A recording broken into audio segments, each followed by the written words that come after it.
16 बरस के उमरिया तो सैया मुर्गा बन लाए हो। सखियाँ छोड़ी के गए परदेसवा तो हम का बिसरी गए हो। सखियाँ छोड़ी के गए परदेसवा तो हम का बिसरी गए हो।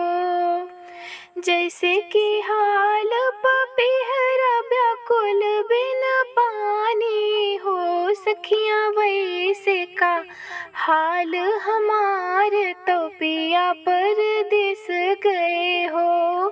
सखियाँ वैसे का हाल हमार तो पिया परदेस गए हो। केहू सखी सोवे अटरिया केहू महल बीचन हो। सखियाँ हम सोई टूट ही मड़ैया तो पिया सुधिया आवे हो। सखियाँ हम सोई टूट ही मड़ैया तो पिया सुधिया आवे हो। केहू भेजे मांग के टिकवा केहू सिंदूर साड़ी हो। सखियाँ मोरे पिया पतियों न भेजे तो हम का बिसरी गए हो। सखियाँ मोरे पिया पतियों न भेजे तो हम का बिसरी गए हो।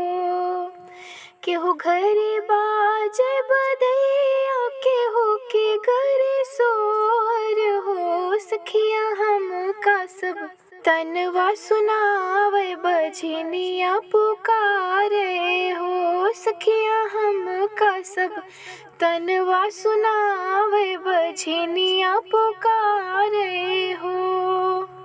बीती गई सारी उमरिया बहू नाई आए हो। सखियाँ धरब जोगिनी या के भेस बनही बन फिर बे हो।